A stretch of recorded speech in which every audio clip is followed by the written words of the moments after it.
सारे पानी पीने झील की ओर जा रहे हैं। इस समय हमें बहुत प्यास है, हटो वरना कुचल दिए जाओगे सारे की सारे। राजा हाथी, हम आपसे हाथ जोड़कर विनती करते हैं, आप तो हमारी बात को समझिए।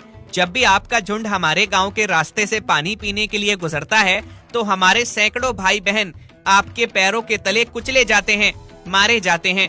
हम इस बात को अच्छे से समझते हैं कि आप पानी पीने जा रहे होते हो, लेकिन आपको हमारा भी तो थोड़ा बहुत ख्याल रखना पड़ेगा। हम आकार में भले ही छोटे हैं, लेकिन हम में भी एक जान है, हमारी भी एक दुनिया है। तुम इतने छोटे छोटे चूहों के लिए हम अपना मार्ग बदले, ऐसा कभी भी नहीं हो सकता। ये हमारी और हमारे राजा जी की बेइज्जती होगी अगर हमने तुम जैसे छोटे प्राणियों के लिए अपना रास्ता बदला तो। अगर रास्ता नहीं बदलोगे तो हम तुम पर हमला कर देंगे।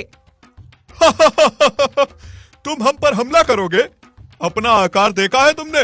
अभी पैर रखूंगा तो सारे की सारे चूहे मेरे पैर के तले दब के मर जाओगे।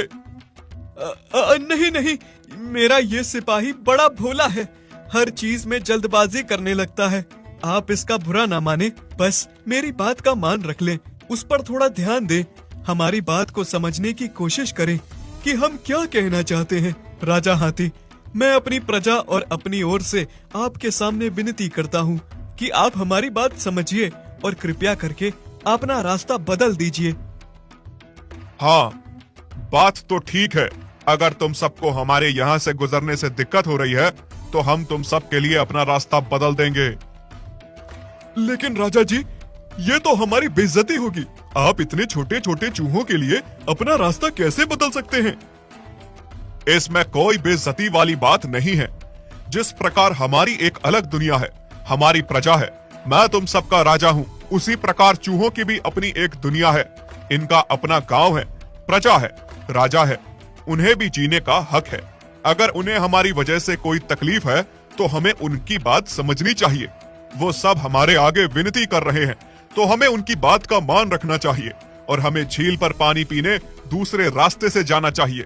मैं एक राजा हूँ और मेरा ये कर्तव्य बनता है कि मैं एक फैसला लूं जिससे कि किसी को भी तकलीफ ना हो और हमारे फैसले से सभी खुश रहें। इसलिए मैं ये फैसला लेता हूँ कि आज के बाद हम पानी पीने दूसरे रास्ते से जाएंगे, इस गांव से होकर कभी भी नहीं आएंगे।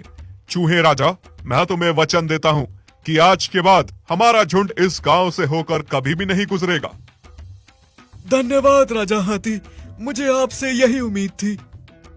उस दिन से चूहे अपना जीवन स्वतंत्रता और खुशहाल तरीके से जीने लगे और हाथी अब झील पर पानी पीने के लिए शहर की सड़क के रास्ते से जाया करते थे।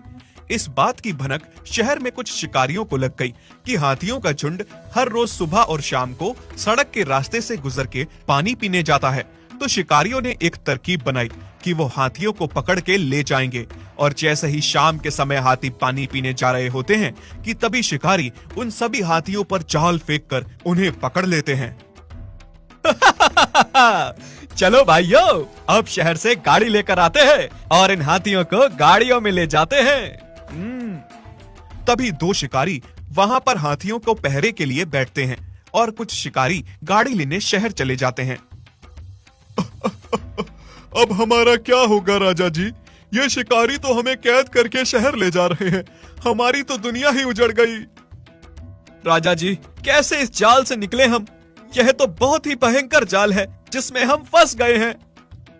हाँ, बहुत ही भयंकर जाल है। हम हाथी बड़ी से बड़ी चीज को तोड़ सकते